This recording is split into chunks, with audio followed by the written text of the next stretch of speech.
Subscribe कीजिए YouTube channel को और बेल आइकन को प्रेस कीजिए ताकि नई आने वाली वीडियोस की नोटिफिकेशंस आपको बिल्कुल टाइम पर मिल सकें।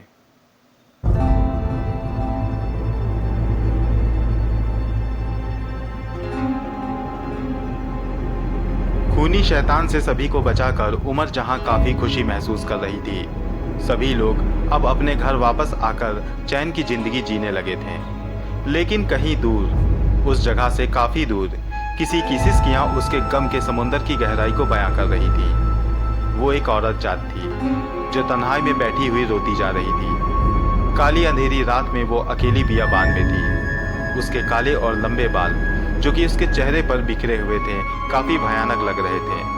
हवा के झोंके से जब वो बाल उड़ते तो यूं लगता कि जैसे जहरीले सांप अपना जहर उगलने को बेताब हो रहे हों। हवा के एक झोंके ने जब उसके बालों को पीछे ढकेला तो उसकी शक्ल नबूदार हुई। वो काफी भयानक लग रही थी। गमज़दा लाल बड़ी आंखें, बड़ा सा चेहरा इतना भयानक था कि जिसे देखकर बड़े से बड़ा हिम्मत वाला भी कांप जाए। वो बड़े से समुंदर के किनारे बैठी हुई थी। समुंदर भी आज पुरस्कार खामोशी इख्तियार किए हुए था।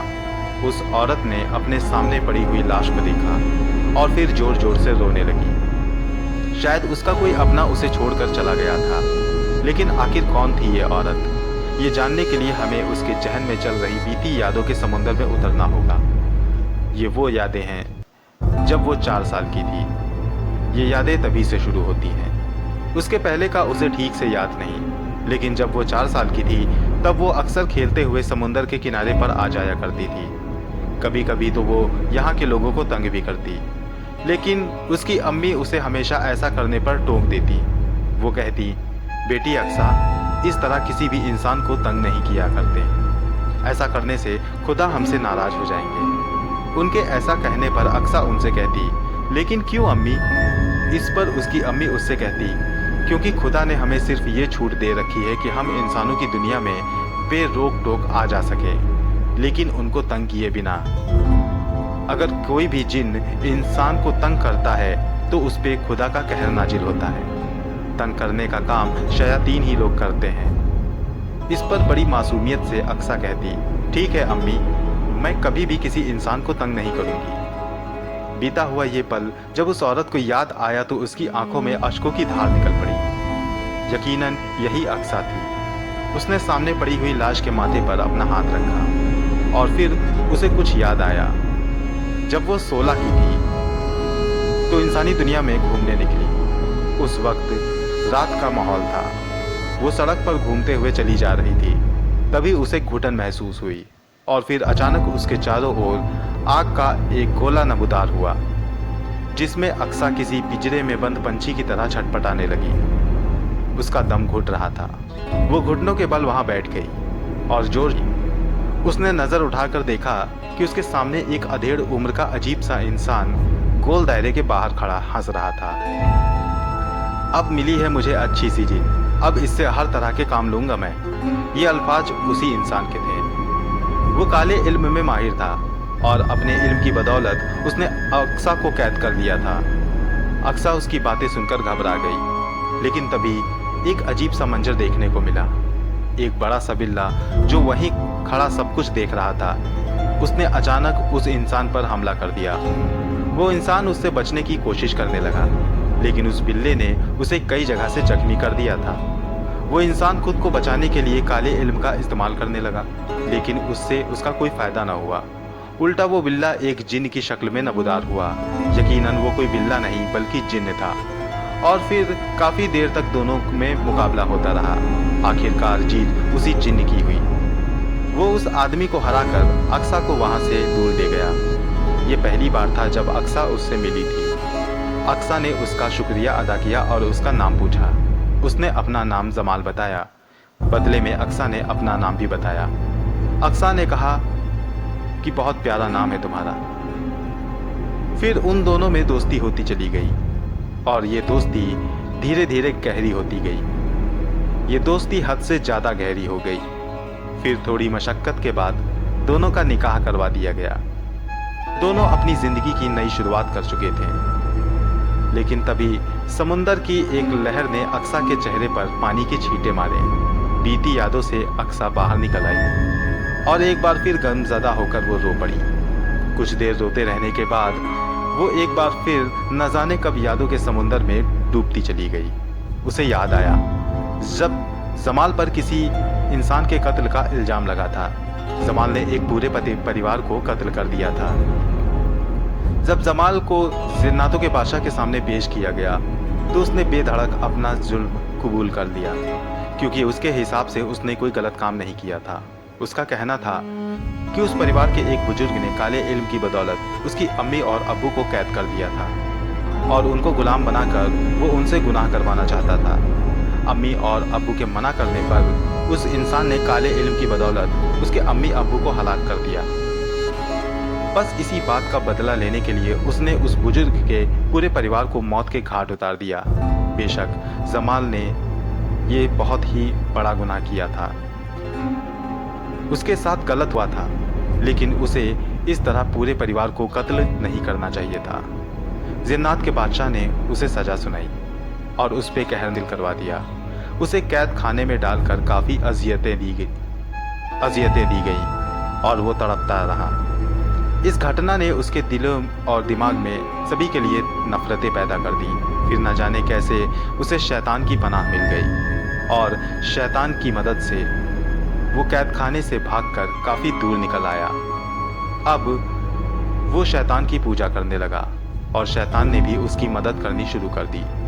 अक्सा भी उनके साथ दूर जाकर लगी। जमाल ने शैतान की पूजा करनी शुरू की और उसे खुश करने के लिए इंसानों को हलाक करना भी शुरू कर दिया। फिर न जाने कितने इंसानों की जान ले ली जमाल ने। लेकिन एक दिन जब अक्सा बाहर से अपने रिहाइश गाह पर आई तो उसने जमाल को मुर्दा हालत में पाया। वो उसे लेकर यहाँ समुंदर के किनारे चली आई। लेकिन वो यहाँ बैठी क्यों थी? शायद उसे किसी का इंतजार था। उसे किसका इंतजार था?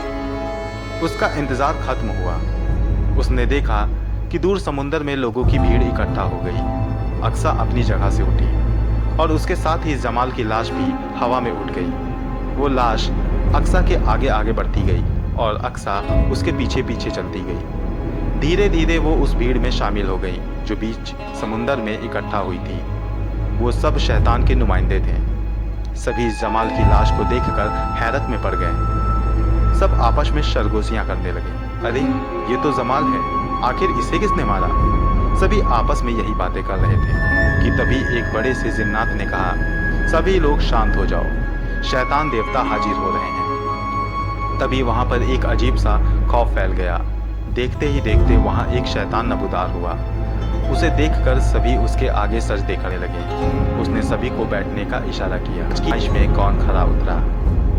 उसके कहने पर एक भद्दी सी शक्ल का खबीस बीच में आके खड़ा हुआ और बोला, शैतानी आका, बख्तूर और कवानूज और उनके 5 साथी आज नाकाम होकर लौटे हैं। बाकी सभी ने अपना अपना काम बखूबी अंजाम दिया है। इस पर उस शैतानी आका ने कहा, कवानूज और बख्तूर को जहन्नुम की अजियतें दो।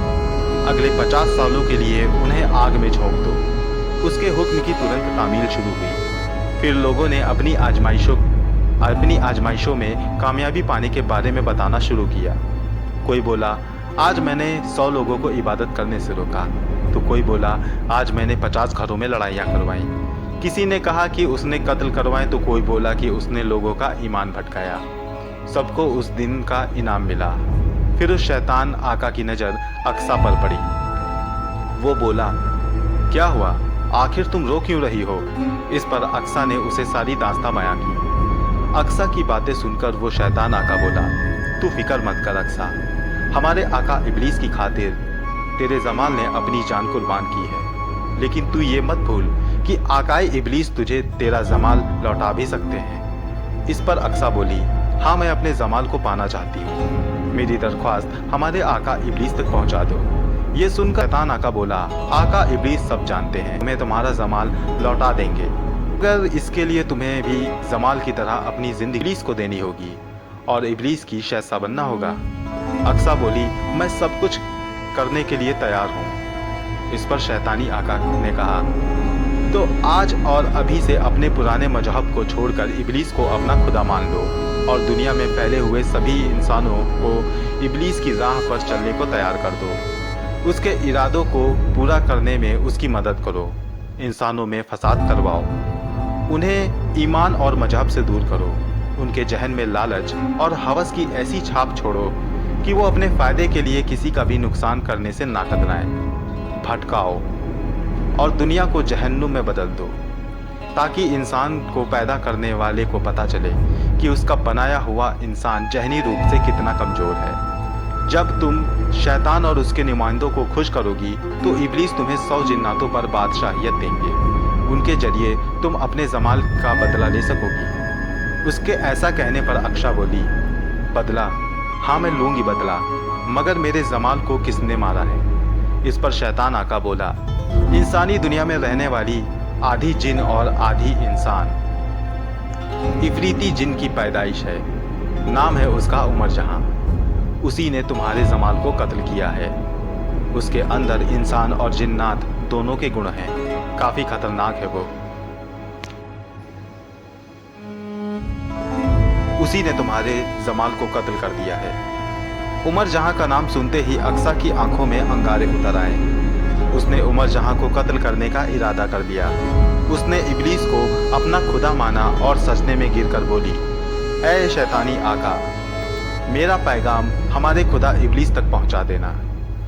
मैं अक्सा अब इब्लीस को अपना मजहब और खुदा मानकर उसके रास्ते पर चल पड़ी हूँ। उसकी बात सुनकर शैतानी आका ने कहा, जा अपना काम शुरू कर दे और हासिल कर 100 गुलाम जिन जो तेरी मदद करेंगे उमर जहां को मारने में। इस पर अक्सा बोली, लेकिन ये उमर जहां कहाँ मिलेगी?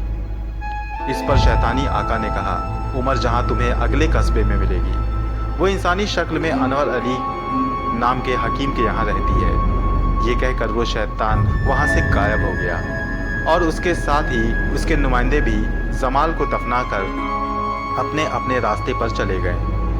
अक्सा ने इंसानी दुनिया की ओर रुख किया और शैतानियत की हुकूमत को फैलाने के इरादे से वहाँ से निकल पड़ी। अक्सा को पता था कि उमर जहाँ इफरीत जिन है, इसलिए उससे मुकाबला करना आसान नहीं है होगा। इसके लिए उसे पहले 100 जिन्नातों पर बादशाहियत हासिल करनी होगी और 100 गुलाम जिन्नातों को पाने के लिए उसे इब्लीस के इरादों को पूरा करना होगा। वो वहां से निकलकर एक कस्बे के पास आ गई और जमीन पर उतरी। वहां आसपास काफी भीड़ भाड़ थी। उसने उस जगह का मुआयना करना शुरू किया। वहां छोटी सी बाजार सी लगी थी, लोग आ जा रहे थे। उसने देखा कि वहां एक सेठ अपने तांगे पर सवार चले जा रहे थे। उनके गले में सोने की चेन और उंगलियों में अंगूठियां थी। सेठ जी अंग्रेजों के यहाँ नौकरी करते थे, इसलिए वहां उनका रुतबा भी था और लोग आते जाते उन्हें सलाम कर रहे थे। लेकिन उसी भीड़ में से एक आदमी जो लकड़ी काटता था, उसने कहा, काहे का सेठ है ये तो अपने फायदे के लिए अंग्रेजों के तलवे चाटता है। तो है ऐसे सेठ पर। इतना कहकर उसने चिलम मुंह में रखी और धुआं खींचने लगा। ये देखकर अक्सा के मन में एक शैतानी खुराफात सूझी। वो उस आदमी के दिमाग के साथ खेलने लगी। उसने न जाने कौन सा जादू किया कि उसके दिमाग में सेठ जी के खिलाफ बहुत ज़्यादा नफरत पैदा हो गई और उसने उस सेठ को लूटने का मन बना लिया। फिर वो अपनी जगह से उठा और कुल्हाड़ी लेकर सेठ की ओर दौड़ पड़ा। वो उनके पीछे काफ़ी दूर निकल आया और सन्नाटे में जाकर उसने सेठ पर हमला कर दिया। उसने उनके गले में पड़ी चेन और अंगूठियां उतारने की कोशिश की, मगर वो नाकाम रहा। हाथापाई में उसने सेठ के सिर पर कुल्हाड़ी मार दी और सेठ की तुरंत मौत हो गई। मगर तांगे वाले ने उसे पकड़ लिया और जख्मी करके अंग्रेज सरकार के हवाले कर दिया। अंग्रेज सरकार ने उस आदमी को पकड़ लिया और उसे मौत की सज़ा सुनाई। अक्सा अपने पहले मंसूबे में कामयाब हो गई थी। अब वो अपने अगले शिकार की ओर बढ़ी। इस बार वो एक गरीब परिवार के यहाँ पहुंची। वहाँ पर 3 सदस्य थे, मियाँ बीवी और उनका 10 साल का बेटा, जो काफ़ी दिन से बीमार चल रहा था।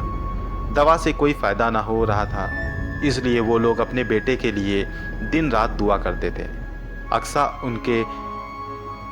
अक्सा के दिमाग में फिर से खुराफात सूझी। उसने इंसानी शक्ल बनाई और उनके दरवाजे पर दस्तक दी। जब वो आदमी बाहर निकला तो अक्सा बोली, मैं पास के ही गांव की रहने वाली हूँ, काफ़ी दूर से आई हूँ, अकेली हूँ और थक भी गई हूँ। क्या थोड़ी देर आपके यहाँ रुक सकती हूँ? हाँ, क्यों नहीं, आइए। ये कहकर उस सीधे साधे इंसान ने अक्सा को अंदर बुला लिया और अंदर बैठाकर उसे पानी पिलाया। उसके बाद दोनों में बातचीत शुरू हुई और बातों ही बातों में उस आदमी ने अपने बेटे का जिक्र अक्सा के सामने कर दिया। अक्सा ने उसे देखने की इच्छा जाहिर की तो वो आदमी अक्सा को अपने कमरे में ले गया। उसने लड़के को देखा और फिर उस आदमी से कहा, तुम्हारा बेटा तुरंत ठीक हो सकता है, वो भी अभी और इसी वक्त। मगर क्या? आदमी ने बेचैनी से पूछा। तो अक्सा बोली, मगर तुम वो काम नहीं कर पाओगे जिसको करने से तुम्हारा बेटा ठीक हो जाए। क्या काम करना होगा? उसके ये पूछने पर अक्सा बोली, तुम्हें इब्लीस की ओर लौटना होगा, वही हमारे असली खुदा हैं। उसकी बात सुनकर दोनों मियाँ बीबी को तेज झटका लगा। वो बोले, ये आप क्या कह रही हैं? आपका दिमाग तो सही है। इस पर अक्सा बोली, मैं जानती थी कि तुम ऐसा ही कहोगे और मेरा दिमाग सही है, लेकिन दुनिया वालों का दिमाग झूठे खुदा ने घुमा रखा है। सब लोग उसे ही खुदा मानते हैं, लेकिन सच ये है कि हमारा असली खुदा इब्लीस है। सब लोग इब्लीस को शैतान मानते हैं, लेकिन इब्लीस ही असली खुदा है। अगर तुम्हारा खुदा सच्चा है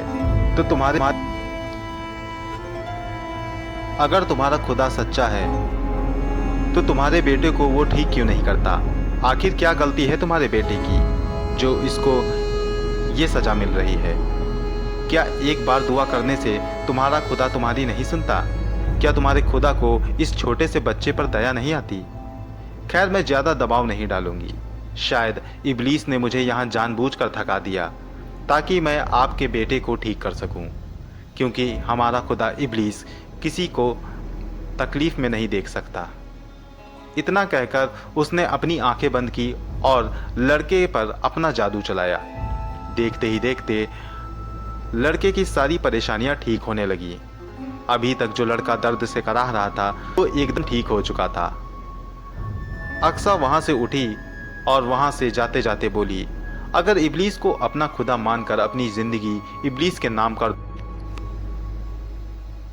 के नाम अपनी जिंदगी कर दो तो वो एक बार में ही तुम्हारी दुआ कबूल फरमा देंगे, क्योंकि वो ही सच्चे खुदा हैं।